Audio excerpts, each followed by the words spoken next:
আকাশে দেখা সবচেয়ে অদ্ভুত জিনিসগুলোর মধ্যে একটা হলো এই টিকট্যাক ইউএফও।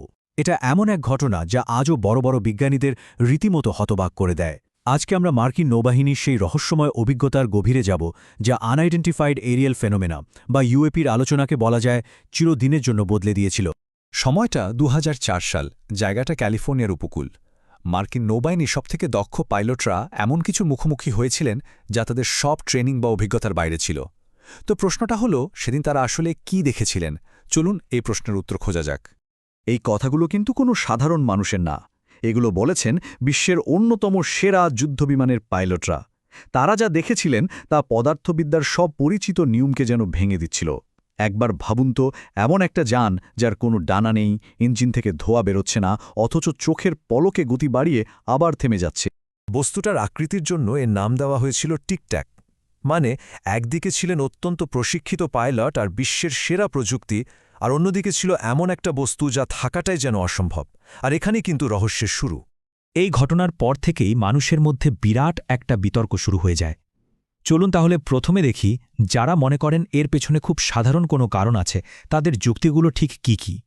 অনলাইনে এই ঘটনার ব্যাখ্যা খুঁজতে গেলেই প্রথমেই এই জিনিসগুলো চোখে পড়বে। মানে সন্দেহবাদীরা প্রায়শই বলেন যে যা দেখা গেছে তা হয়তো কোনো ওয়েদার ব্যালুন কিংবা একঝাঁক পাখি অথবা ক্যামেরার লেন্সের কোনো কারসাজি ছড়া আর কিছুই নয়। খুবই সাধারণ কিছু ব্যাখ্যা। আচ্ছা, এবার আসা যাক সবচেয়ে ইন্টারেস্টিং দুটো ভিডিও বিশ্লেষণে। সন্দেহবাদীরা বলছেন, আমরা স্ক্রিনে যা দেখছি তা আসলে বস্তুর গতি নয়, বরং এটা একরকমের প্রযুক্তিগত বিভ্রম। যেমন গো ফাস্ট ভিডিওতে যেটাকে অমছম গতি মনে হচ্ছে, সেটা নাকি আসলে প্যারাল্যাক্স এফেক্টের ফল।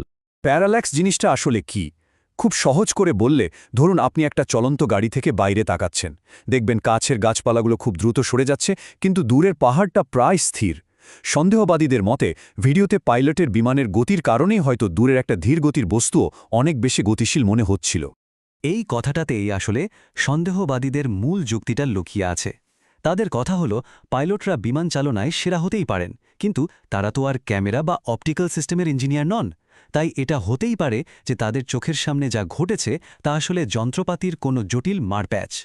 কিন্তু গল্পটা কি আসলেই এখানেই শেষ?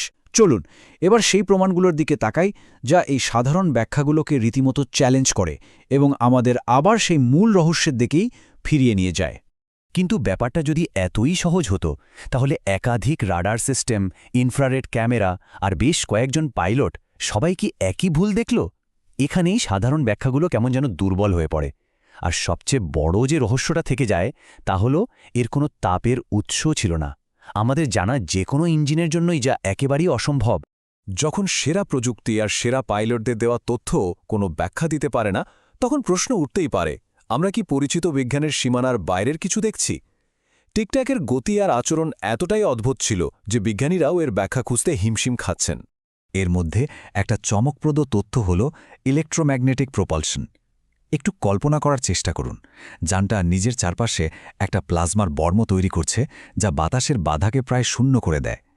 এরপর বিদ্যুৎ আর চৌম্বক ক্ষেত্র ব্যবহার করে এটা কোনো শব্দ বা ধোঁয়া ছাড়াই এমন গতিতে দিক বদলাচ্ছে যা আমাদের পক্ষে ভাবাও কঠিন। অনলাইনে তো অনেক জল্পনা কল্পনা হলো, কিন্তু বিশ্বের কোনো বৈজ্ঞানিক সংস্থা কি এই ধরনের রহস্যকে সত্যি সত্যি গুরুত্বের সাথে দেখে? চলুন পরিচয় করা যাক এমন একটি প্রতিষ্ঠানের সঙ্গে, যাদের কাজই হল এই ধরনের ব্যাখ্যাত ঘটনাগুলোর পদ্ধতিগতভাবে তদন্ত করা। পরিচয় করিয়ে দিচ্ছি GEIPN এর সাথে। এটি হলো ফ্রান্সের সরকারি মহাকাশ সংস্থার একটি বিশেষ বিভাগ, যারা কয়েক দশক ধরে অত্যন্ত বৈজ্ঞানিকভাবে এইসব ইউএপি ঘটনার তদন্ত করে আসছে। এই চার্টটা খুব সুন্দরভাবে দেখাচ্ছে যে GEIPN এর কাছে আসা বেশিরভাগ ঘটনারই কোনো না কোনো ব্যাখ্যা পাওয়া যায়, অথবা সেগুলোর ব্যাপারে যথেষ্ট তথ্যই থাকে না। কিন্তু কঠোর তদন্তের পরেও প্রায় ৭% ঘটনার কোনো ব্যাখ্যাই মেলে না। এই ৭%ই হলো আসল রহস্য। আর GEIPN এর তদন্ত পদ্ধতিও কিন্তু খুবই কঠোর। তারা শুধু সাক্ষীর কথা শুনেই থেমে থাকে না, রাডার ডেটা, ছবির বিশ্লেষণ করে এবং পদার্থবিদ থেকে শুরু করে মনোবিজ্ঞানী পর্যন্ত বিভিন্ন ক্ষেত্রের বিশেষজ্ঞদের সাহায্য নেয়। এটা কিন্তু অনলাইন বিতর্কের থেকে সম্পূর্ণ ভিন্ন একটা প্রক্রিয়া। GEIPN এর উদ্দেশ্য খুব পরিষ্কার, তারা ভিনগ্রহের প্রাণী খুঁজছে না, তাদের কাজ হল যা কিছু ব্যাখ্যা করা সম্ভব তা করা এবং যা সম্ভব নয় সেটিকে একটি অমীমাংসিত রহস্য হিসেবে খুব সতর্কতার সাথে নথিভুক্ত করা। কিন্তু এত কিছুর পরেও টিকট্যাকের মতো ঘটনা নিয়ে আমাদের সমাজ কেন এতটা বিভক্ত? কেন কিছু মানুষ ষড়যন্ত্রে বিশ্বাস করে আর কিছু মানুষ সবকিছু উড়িয়ে দেয়? এর কারণটা কি? এর মূল কারণ হল অবিশ্বাস।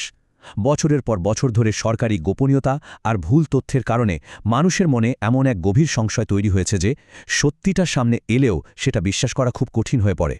ম্যাজেস্টিক 12 ঘটনাটা এর একটা বড় উদাহরণ। এই ধাপ্পাবাজিটা এমনভাবে ছড়িয়েছিল যে আজও অনেকে এটাকে সত্যি বলে মনে করে। এফবিআই এটিকে সম্পূর্ণ ভুয়া বললেও এই ঘটনাটা কিন্তু আসল এবং বৈধ তদন্তের পথকে অনেকটাই জটিল করে দিয়েছে। মানে যখন একদিকে থাকে এই ধরনের ধাপ্পাবাজি আর অন্যদিকে উন্নত প্রযুক্তি নিয়ে সরকারের সত্যিকারের গোপনীয়তা, তখন সাধারণ মানুষের পক্ষে কোনটা সত্যি আর কোনটা মিথ্যা তা বোঝা প্রায় অসম্ভব হয়ে পড়ে। আর এই বিভ্রান্তি কিন্তু বিতর্ককে সবসময় বাঁচিয়ে রাখে। শেষ পর্যন্ত আমরা এই একটা প্রশ্নের সামনে এসে দাঁড়াই, যখন সেরা পাইলট আর সেরা প্রযুক্তি এমন কিছুর সাক্ষী হয় যা আমাদের জ্ঞানকে চ্যালেঞ্জ করে, তখন আমরা তাকে কোন চোখে দেখব? একটা সাধারণ ভুল হিসেবে, নাকি এক অজানার ইঙ্গিত হিসাবে? এই সিদ্ধান্তটা হয়তো আমাদের নিজেদেরই নিতে হবে।